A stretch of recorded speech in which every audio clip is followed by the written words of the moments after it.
off this countdown, we have lead paint. Exposure to even low levels of lead can cause serious damage, especially to children. Homes built before the 1960s most likely contain lead-based paint. This becomes a problem if the paint chips, peels, or flakes off, because then you have the risk of inhaling the lead paint particles. In fact, back in the day, lead acetate was used in the paint so that it would dry faster. Well, lead acetate has a sweet taste. In fact, it was given the name sugar of lead. Anyways, children were going around eating paint chips off of the floor or walls because it had a sweet taste to it. But of course, ingesting any level of lead is dangerous. It can cause irreversible brain damage in children or serious damage to the kidney and nervous system in both children and adults. Honestly, because of how dangerous it is, it's something that should have never been invented. In at number 9, we have the telephone. So before you could call Drake on his cell phone, before Adele was able to say hello from the other side, before you could reach Lady Gaga and Beyonce on their video phone, the telephone was invented. In 1876, Alexander Graham Bell patented the telephone. Hello! Now, it was first named the electric speech machine. Very exciting. Now, the invention became wildly popular and categorically revolutionized worldwide communication and global business. Fun fact for you guys, the term give someone a bell, meaning to ring them, actually comes from the name of the inventor of the telephone, Alexander Graham Bell. Hi! In at number 8, we have the flushing toilet and the sewage system. Now these two go hand in hand, or poop to poop. The pair revolutionized human sanitation. In Middle-aged Europe, up until the 1800s, sanitation was a huge problem. People used to throw their human waste into the street or into rivers, and this contaminated the water supply. People were getting sick with things like cholera. Something absolutely needed to be done. Now the first flushing toilet was invented in 1596 by Sir John Harrington, and his work was then developed by Alexander Cumming and Sir Thomas Crapper, which, by the way, is where the word crap for poop comes from. Thomas Crapper, doing a poo. Great. Together with the flushing toilet, the sewage system, invented by Joseph Basil Getty, worked to divert waste from the people, sort of somewhere else. This made the streets safer and a lot healthier. In at number 7, we have electricity and the light bulb. Now there is evidence to suggest that ancient Greek civilizations had a grasp of electromagnets, but electricity as we know it and harness it for commercial use today was invented in the early 1800s. Now the best example of electricity and one of the most important electrical inventions was the light bulb.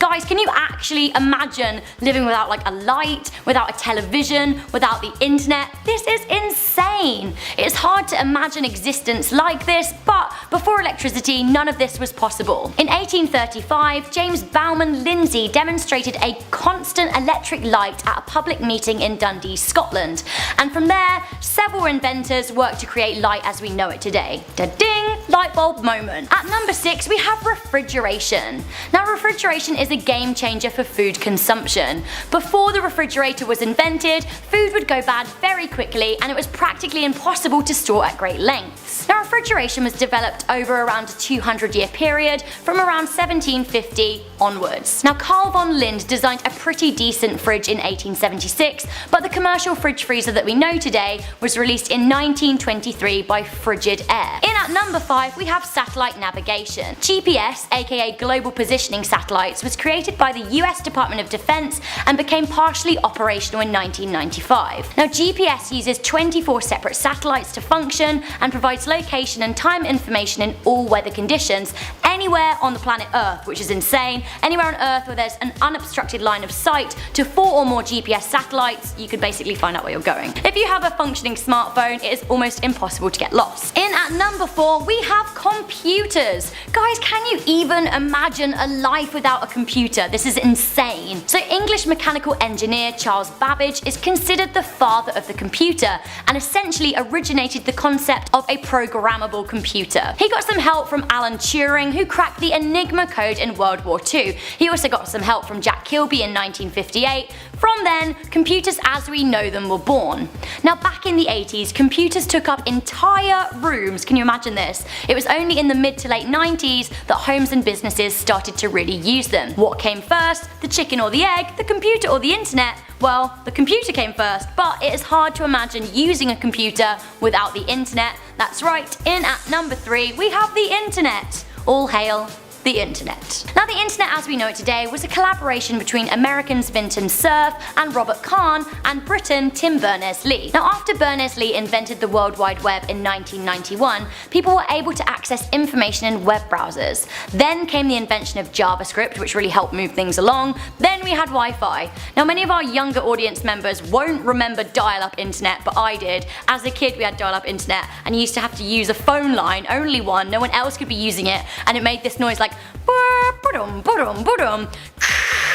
that was the sound of the internet when I was younger. Maybe Google it, I hope it's out there. Anyway, hooray for the internet, hooray for you guys, hooray for YouTube, let's move on. In at number 2 we have the wheel, or should we say wheels, because like 2, 3, 4 wheels, better than one. So the wheel is one of the earliest and most important inventions of all time. Wheels made it possible for transporting heavy loads and also transporting people.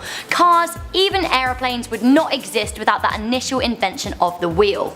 Wheel! Really good invention. So guys, we have reached that all important moment in our most amazing top 10 inventions that changed the world, where I am going to reveal the number 1 invention, a game changer, the discovery that revolutionized civilization as we know it. It can only be vaccination. So to cut a really long story short, smallpox was a huge killer back in the 18th century, and Edward Jenner noticed that if people contracted the non-deadly cowpox, then they didn't get smallpox. He tested his theory, then essentially he developed inoculation as we know it today. From this, scientists were able to inject people with very weak strains of deadly viruses, then people were able to develop antibodies to fight them, protecting them from contracting the real thing, saving their lives. Now Edward Jenner is largely considered to be the man who has saved the most lives in the world because of his discovery. Hurrah Edward, you are a major babe. We love you, even though you're dead. Number 10, biometrics. Okay. First question, out of all 3 Back to the Futures, which one is your favorite? Let us know in the comments. Mine I think is the 3rd. That feels like a big statement because I love all 3 of them passionately, but I was a sucker for Doc and Clara. I just thought they were so cute. I also appreciate a Western. But in the second one, you may recall a subtle moment where Biff pays for his taxi by using his thumb. At the time, it just looked like just another exaggerated prediction of the future, but it actually is becoming a thing, and it kind of already is. From using the thumb pad on your phone to unlock it and using Apple and Google Pay, biometrics are everywhere, and we will be taking it a step further. Businesses in Europe are already making chipping a voluntary option for identification. By chipping I mean microchips that carry our information being inserted into our wrists, or I don't know, wherever else you want it. We could use them to pay for coffee, dinner, groceries, or even to get into our house or car, or even if we go to the hospital they can just boop scan us and they know what we're allergic to. Though we aren't exactly what Marty saw when he came to the future, we are well on our way to getting there. Just hopefully not as much neon. So much neon, you know? Moving on at number 9 we have OLESTRA. And if you guys are liking this video so far and want to see more videos like it, then make sure to smash that like button and let me know in the comments below. OLESTRA is a fat substitute that apparently contains no calories, no cholesterol, and no fat. So sounds healthy, right? Wrong. So people were using it to make high fat foods like potato chips to make it, healthier. Little did they know about the side effects. The big one being it prevents the absorption of certain vitamins and minerals. As a result, they would go undigested through the intestines and cause a number of digestive problems. Nowadays, a number of countries have banned this product, like Canada and some European countries, but it's still available in the States. Coming in at number 8 we have the wearable parachute. Ever wanted to have the ability to fly on your own? Well, inventor Franz Rigelt did. In fact, he invented a wearable parachute. Basically, it was like one big cloak type sweater thing that you would slip into. He thought it would allow people to jump off of high places and then easily descend down. But it was a very dangerous invention for obvious reasons. On February 4th, 1912, Franz decided to test his invention in front of a crowd. He went to the top of the Eiffel Tower and jumped. Sadly, the parachute immediately folded around his body and he plummeted straight to his death. Moving on to number 7, we have the anti-eating mask. As someone who loves food, this invention would be my worst nightmare. Back in the 1980s, someone thought that this would be an easy way to help people diet or lose weight. Basically, it's a mask/cage thing that you strap onto your face. When you wear this mask, you're not able to eat, so it forces you not to. Also, it was opened and closed with a key, so someone could strap this mask onto your face and then take away the key. So you're literally forced to sit there and suffer without eating. Definitely not a healthy dieting solution at all. Instead, this just seems like some sick, twisted form of torture. In our 6th spot, we have cigarettes. I mean, it's not really a shocker that this one is on the list. Smoking cigarettes is responsible for more than 480,000 deaths per year in the US alone. That's about 1,300 deaths every day. On top of that, smokers die about 10 years earlier than non-smokers. Then you have the fact that smoking can cause asthma, lung disease, heart disease, stroke, oral cancer, throat cancer, tongue cancer, lung cancer, and more. It literally causes its users to become addicted to it and then slowly but surely kills them. Think about what the world would have been like without cigarettes. We're now at our 5th and halfway mark with styrofoam. Another super bad invention for us and the earth. Now, fun fact, the stuff that we think is styrofoam actually isn't. It's polystyrene. Styrofoam is light blue in color and is used in building insulation. And of course, it takes years to break down. Not only that, if you try to burn it, it will release at least 50 toxic chemicals into the air. It's just another huge polluter that's killing our planet. Moving on at number 4, we have the flying car. It's a bird! It's a plane! No, it's a flying car! Ever wish you had a flying car like Ron and Harry in Harry Potter? Well, there was almost a time when this was gonna be a thing. So back in around the 1970s, a man named Henry Smolinski and his partner, Hal Blake, were trying to invent a flying car. They took the wings of an aircraft and configured it onto a car. As you can imagine, they had a quite difficult time with this. At first, they experienced a number of engine failures, and then there were problems with the plane's wings. On September 11th, 1973, Henry and Hal were taking their invention for a spin when the wings detached from the vehicle during a test flight. The car crashed down into a pickup truck and burst into flames. Both inventors lost their lives. So as cool as a flying car sounds, maybe let's not invent it, okay? Sure, it would free up road space, but like imagine getting into a car accident mid-air. It'd be super messy and dangerous. Moving on to number 3, we have the radium products. Before we knew how dangerous radium was for us, doctors and companies were using it in a number of products. It was being put in water, toothpaste, makeup, etc. It was thought to be this magical substance that would make you healthier and more attractive. Little did they know, it could kill you. There was this one man whose name was Eben Byers. He was taking this radium powder which he believed would increase his sex drive. In the end, his lower jaw fell off because he was using this so much. Like what? That's terrifying. Moving on to number 2, we have the car dog sack. Now, I can't believe that someone genuinely thought that this next invention was a good idea. Basically, back in the 1930s, someone was like, who wants to ride with their dog in the car with them? No, let's put them on the outside of the car. Someone invented a dog sack that hooks onto the dog and then onto the outside of a car. Then you literally just drive along with your dog just outside of the car, flapping in the wind. Hello, this is wrong for a number of reasons. One, that is super unsafe for your poor little dog. Imagine taking a sharp turn and then the dog just like is swinging side to side. Number 2, what if you get into a car crash? Sorry, but doggy would be the first to go. Also, I know that dogs like sticking their head out of the window when in cars, but this is way different and just straight up dangerous. And in our number 1 spot today, we have plastic bags. I mean, plastic in general is super bad for the environment. But today, let's focus specifically on plastic bags, which are polluting our earth. So the plastic bag was invented in the 1960s and was credited to Swedish engineer Sten Gustaf Thulin. At first, it was great, you know, so convenient. You could grab this tiny little bag, you know, do a little shake it out, shove things in, and then just toss it when you're done. Little did they know how big of a problem it would become. For starters, in America alone, 100 billion plastic bags are used a year. That's just in America, one country. In order to make that many bags, it requires 12 million barrels of oil. Not only that, but less than 1 in 7 bags are actually properly recycled. Most of it are just thrown in the landfill. And it takes 1,000 years to degrade. And even then, they don't break down completely. Instead, they become microplastics that absorb toxins and continue to pollute the environment. There's literally no benefits to using them at this point. Lastly, birds often mistake shredded plastic bags with food. Same with sea turtles. They think that the bags are jellyfish in the ocean. And fish are starting to be found with plastic in their stomach.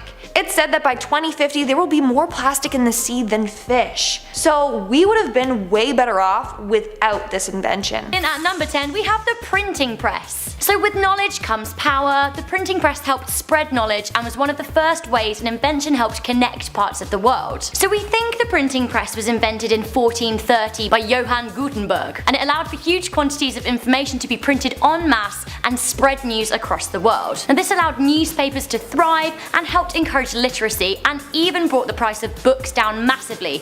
All of a sudden, printed words were no longer something for the rich but could be accessed by all classes. Amazing. Number 9, the sonic screwdriver. I love this list because he knew it was gonna give me the opportunity to talk about Doctor Who. But this one is definitely surprising. For everyone who is not up to snuff on the Whovian world, the sonic screwdriver is the trademark device of the Doctor. A non-violent tool that uses sonic vibrations to hack, unlock, and diagnose health issues as well. It very often does the impossible, making the idea of its existence kind of unrealistic. Or is it? It turns out we are actually pretty close to inventing something remarkably close to it. Bruce Drinkwater, professor of ultrasonics working with the Big Bang Group, has some ideas, and I quote, "Doctor Who is renowned for bending the rules of science, but technology has radically moved on since the Doc first stepped out of his TARDIS in the 60s. Whilst a fully functioning time machine may still be light years away, engineers are already experimenting with ultrasonic waves to move and manipulate small objects." Unquote. Therefore, the tech is already being trialed in modern manufacturing. They are using ultrasonic force fields to fix parts, and in the medical field, they are even using this same tech to separate healthy versus unhealthy cells. So, oh, I wish I had mine here, it would have been perfect, but you know what I mean. Anyways, let's move on. Number 8, virtual reality. This is another science fiction idea that I probably don't even need to reinforce with examples because it's so popular. Ever heard of Ready Player One or The Matrix, Tomorrow and Tomorrow? Has anyone tried that game Richie's Plank Experience, where you go up really high in a building with like virtual glasses on and you have to climb on a plank? Like, it's insanely convincing as proven by the massive bruise I attained while playing it one time. Like, I was so convinced I was so high up that like when I started to fall, my body just threw itself to the ground and I just like ate it. It was awful. But that just goes to show virtual reality has arrived, and it is also here to stay. While most of it relies on our brain's ability to connect the dots when we interact with objects in this space, one day we might be able to feel an object when we touch it, or smell the bakery we're walking past, or even feel the sun on our skin. I don't know, the possibilities are endless. We're so close. Now that we know VR is achievable, the possibilities are endless. Number 7, surveillance. Ooh, this one's a little creepy, sorry. 1984 was one of the coolest, most disturbing books I've ever read, and I was also not prepared for it. Like, it wasn't what I was expecting. George Orwell's bleak dystopian novel 1984 is about a man who lives in a totalitarian world where his every move is watched by cunning surveillance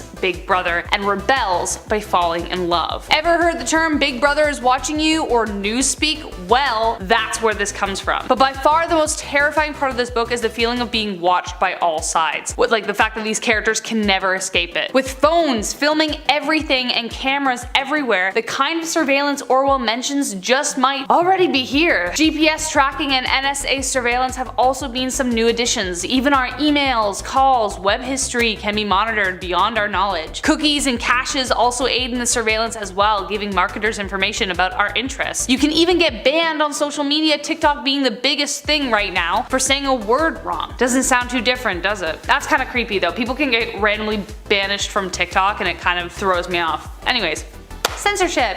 Number 6, nanogenes. And we are back with yet another Doctor Who reference. I wish I could talk about the TARDIS being real, but it's just not. It just isn't. But I wish it will one day be. Anyways, for all my Whovians out there, you might know what episode I'm talking about when I say, "Are you my mummy?" Creepy, I know. But in this episode, the first season of the revival with Christopher Eccleston, nanogenes were alien tech that helped heal injuries. Tiny microscopic bots that could work together and heal injuries. Well, even though they don't fly, these actually exist now. According to MIT, they have created cell-sized robots that can navigate and detect issues in their environment. Now imagine that environment is actually your lungs or your liver or your veins or your eyes. Yes, they can actually be inserted inside the human body. This gives scientists hope that a future where disease detection doesn't take months of waiting in line, but just takes mere minutes. Number 5. Hoverboards! Seriously, who didn't want one of these? When the world saw Marty McFly across the streets behind cars in the future, we all wished the same thing. We wanted a hoverboard. Grab your tissues and sit down, because our dream just might be coming true. Who else would be the first one to ride a real hoverboard than Tony Hawk? Maybe Michael J. Fox. Honestly, is there anyone else who deserves this? I don't know. We salute you. Now, you may have thought I was talking about the kind that uses your weight to balance, like, you know, the ones that still roll. But this one is actually hovering above the ground. It hovers about an inch and can travel up to 15 miles per hour. It's called the Hendo hoverboard, and I need it to come to stores ASAP Rocky, because how else am I gonna get to work? I am so bored of the TTC, let me tell you. Number 4. Autonomous vehicles. From the Minority Report, Total Recall, Judge Dredd, Logan's Run, Isaac Asimov, as well as to more recently Upload on Amazon Prime, have all mentioned autonomous cars. Cars that don't require a human driver to get anywhere quickly, efficiently, and reliably. The state of Nevada in the US was the first place to allow self-driving cars on the road, confirming that autonomous vehicles are here. It does still sound like they have a lot of bugs to work out, but still, hey, they used to just be fantasy. So far, self-driving cars have been involved in fewer accidents compared to traditional vehicles. Ford, Audi, and of course Tesla have already manufactured these cars, and Musk has sold thousands, so they are definitely out there, but it still might be a while yet before you see someone next to you without their hands on the wheel on the road, or even in the back seat. Personally, I'm gung-ho for the idea so long as everybody is doing it. It's either one or the other, like it's either all or nothing. Though the possibility of less congestion, safer driving, and no more panicking when parallel parking is around the corner, in 2018 an autonomous vehicle fatally struck a pedestrian, making people question how safe they can be, but of course, like, nothing's perfect, so we'll see. We'll see. Number 3. Video calling. One of the things I'm incredibly grateful for that we had over the past few years was video calling. Nothing can fully replace in-person human interaction, but getting to see video proof of my loved ones kept me going, as I'm sure it did for most of us. We are pretty damn lucky, even while going through one of the largest global events. Video calls have been featured in every sci-fi show since science fiction could be brought up. It was actually first tested by AT&T at the World Fair in New York City in 1964. They used a picture phone which invited the public to call a special exhibit at Disneyland. Obviously, times have rapidly changed since then, and those signals still may glitch at times with Zoom, Skype, WhatsApp, FaceTime, etc. There are so many ways to video call. Heck, the reason I was able to even teach from home this year was because of video calling. So if this came true, what's the next step? Personally, I'm hoping for the holographic communications like from Star Trek and Spy Kids, you know, like the arm thing. That'd be cool. That's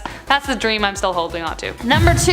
Artificial intelligence. What sci-fi movie, book, whatever hasn't talked about artificial intelligence, like all the way back to Frankenstein? You almost can't have one without it. There always needs to be a terrifyingly intelligent computer that operates autonomously, either good or evil. There's been Jarvis, Ex Machina, Westworld, HAL 9000 from 2001 Space Odyssey, the list goes on. But guess what? It's happening. Sophia the AI may still look more robot than human, but she's been touring the world speaking all over the place. She was created by Hanson Robotics in Hong Kong and has even been on The Tonight Show. Seiya is an AI teacher who was designed by Japanese engineers to teach the children in the outer reaches of Japan. These are the extreme versions, but there are even AI-powered algorithms for the stock market, TikTok, YouTube, you name it. It is here, but we still seem to be in control of it for now. Though we are closer to it one day surpassing us than we might think. AI will be as capable, if not more, than humans in most tasks by 2060. Add another 76 years and experts think that AI will take over all human jobs. Number 1, the internet. Well, welcome to the internet. You're on it right now. How far down are you in the YouTube spiral today, friends? Well, welcome to the internet, the most revolutionary invention of the 20th century, or perhaps ever. There is a little bit of everything all the time. Access to more information, good and bad, true and false. But did you know that the idea of the internet can actually be found in some of Isaac Asimov's stories? centuries. He used to refer to a machine that had information about everything and everyone. You only needed to type in what you needed to search and boom, the answer was at your fingertips. But that's just one example. John Brunner in his 1975 novel The Shockwave Rider talks about a massive computer system plus hacking, viruses, and PC infections. Then there's Mark Twain, who also considered the idea in a short story from the London Times in 1904. The telectroscope, a global communication network, was what he called it. So clearly humankind has been waiting and dreaming of endless information accessible with the click of a button, and here it finally is. But with clickbaiting